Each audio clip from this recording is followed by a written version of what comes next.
हरे कृष्ण। सबका हार्दिक अभिवादन। तो आज हम अन्नोदय एकादशी व्रत के बारे में हम चर्चा करेंगे। तो एकादशी बारे में एक दिन महाराज युधिष्ठिर ने भगवान कृष्ण को एक सवाल पूछे हैं। हे प्रभु, हे कृष्ण, अन्नोदय एकादशी कब होते हैं और इसके महात्मा क्या है, इसके बारे में कृपा करके आप बताइए। तो इसी सवाल से भगवान कृष्ण ने कहा कि भाद्र महीना जो होता है तो कृष्ण पक्ष में ये एकादशी आते हैं। तो ये एकादशी सर्व पाप नाशिनी होता है। जो लोग ये एकादशी व्रत करेंगे, भगवान श्री हरि का अर्चना के सहित, पूजा के सहित निष्ठा से व्रत पालन करें तो सारे पाप से मुक्त हो जाए। और ये व्रत का नाम जो अन्नोदय एकादशी होता है, ये नाम श्रवण से भी सारे पाप नष्ट हो जाते हैं। तो ये व्रत का एक पौराणिक हिस्ट्री है, वो कहानी हम श्रवण करेंगे। तो एक महाराजा था, चक्रवर्ती राजा, उसके नाम था हरिश्चंद्र। परम सत्यवादी थे, दानवीर थे और धर्मनिष्ठा भी था। तो ये बहुत निष्ठा से, बहुत प्यार से प्रजा लोग को पालन करते थे।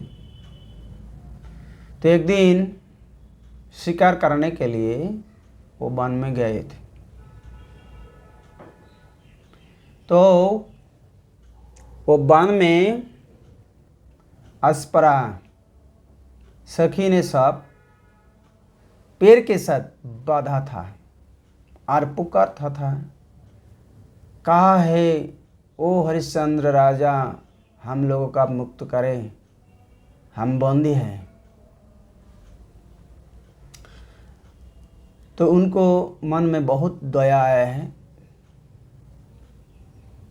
तो जाके वो लोगों को मुक्ति कर दिया है और घर में लौटा है।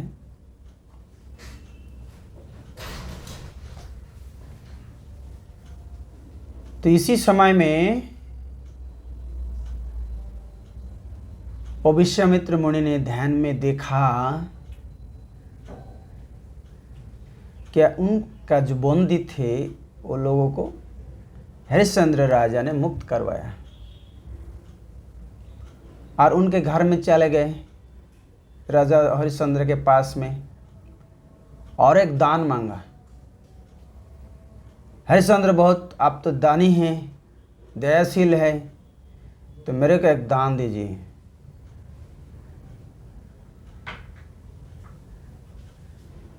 तो हरिश्चंद्र राजा ने कहा, क्या दान चाहिए मुनिवर, बताइए पहले। कि कहा कि आपका जो राज्य है, जो राजसभा है, सारे चीज़ मेरे को दान कीजिए। तो हरिश्चंद्र राजा इतना दानी था तो साथ विश्वामित्र मुनि को वो दान दिया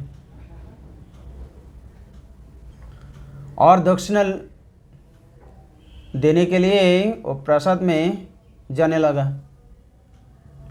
मुनि ने कहा, देखो हरिश्चंद्र, तुम्हारे सारे संपत्ति, राज्य और ये राजसभा, राजगृह, सारे संपत्ति ने मेरे को अब दान दिए।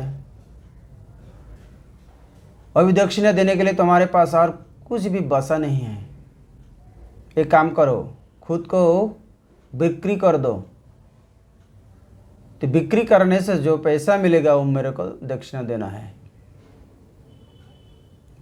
और साथ साथ हरिश्चंद्र ने उनके गृह से निकलकर उनको बहू बच्चा लेकर तो काशी में गए।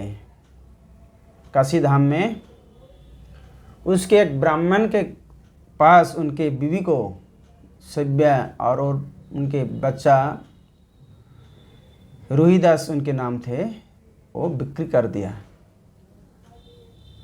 एक ब्राह्मण के घर में दासी स्वरूप सेवा करने लगा और उनके जो बच्चा थे वो पूजा के फूल नित्य सेवा के लिए तोड़ते थे। तो राजा हरिश्चंद्र ने खुद को एक चंडाल के पास बिक्री कर दिया और शमशान में जो मृत व्यक्ति आए इनके सत्कार करना, इनके से कर लेना इनका एक ही काम था।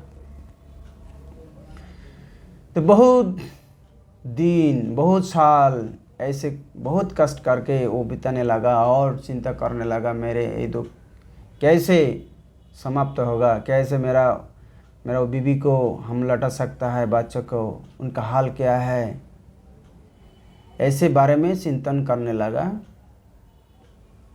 इसी समय में गौतम ऋषि ने आए हैं इनके पास और गौतम ऋषि के साथ उनके बातचीत हुआ।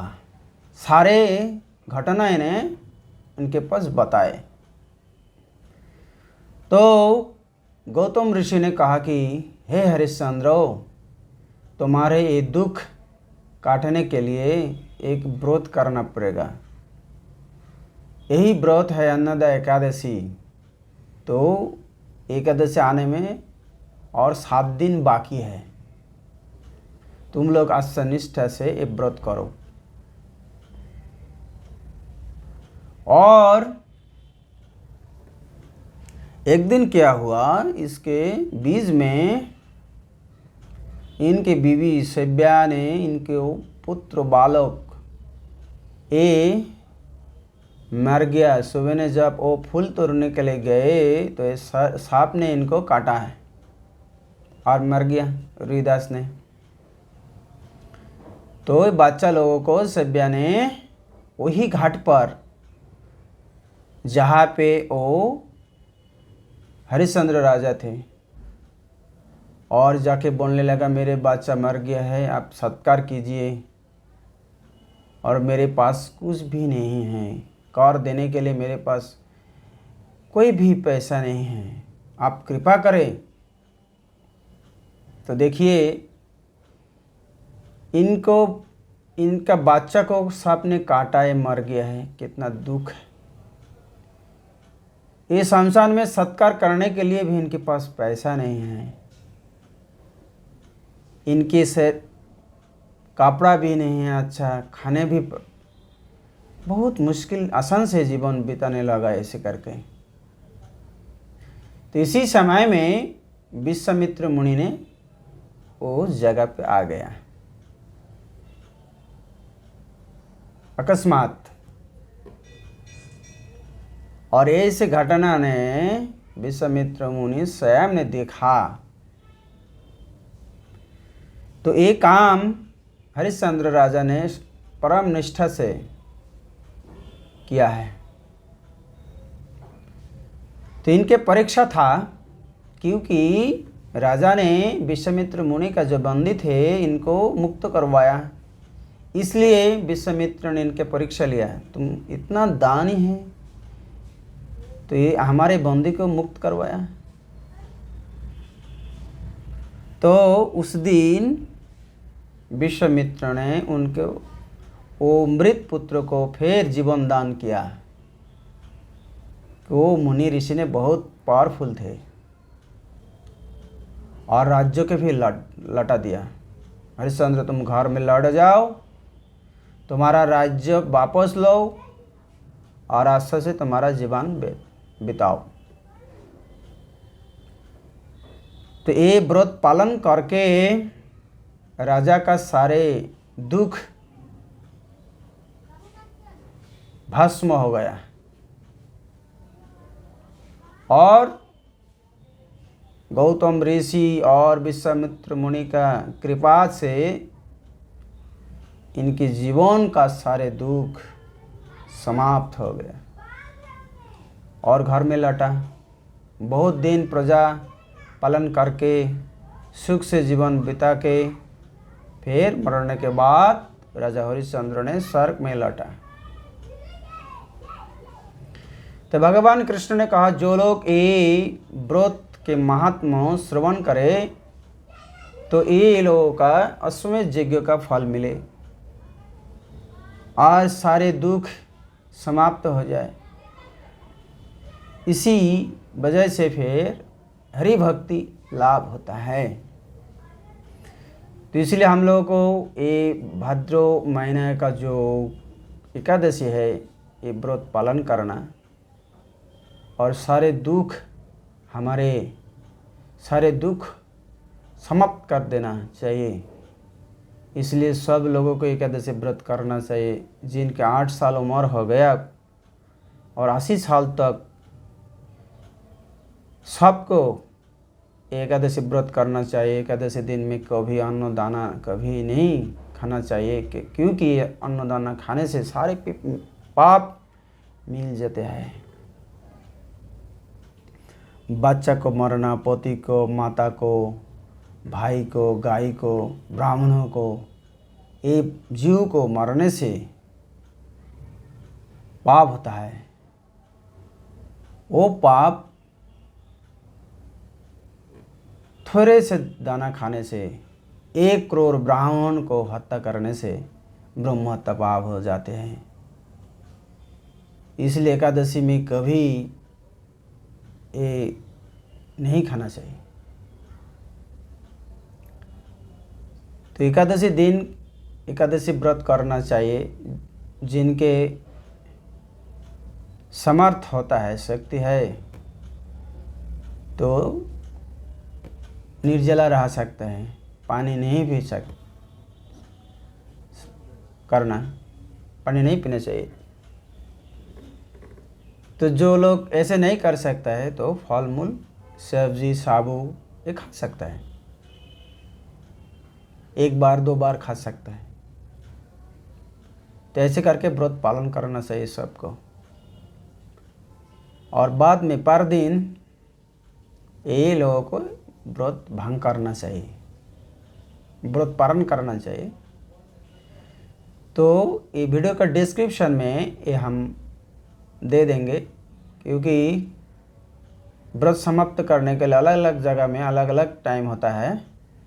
तो डिस्क्रिप्शन में हम बताएंगे, लिख देंगे सिलीगुड़ी का क्या टाइम है और वृंदावन का क्या टाइम है, बांग्लादेश का क्या टाइम है, अलग अलग वो टाइम होता है तो हम बता देंगे। तो ऐसे करके आप व्रत समाप्त करना, पालन करना ठीक टाइम में। तो आप लोग एकादशी करें और सारे दुख से आप सुख में लौटें। हरे कृष्णा। इसके बाद हम दूसरे वीडियो में आ जाएंगे, कोशिश करेंगे मिलने के लिए। और जो लोग नया है ये सब्सक्राइब कर लीजिए कृपा करके, और ये वीडियो को शेयर कीजिए, लाइक कीजिए, कमेंट कीजिए। हरे कृष्णा। धन्यवाद।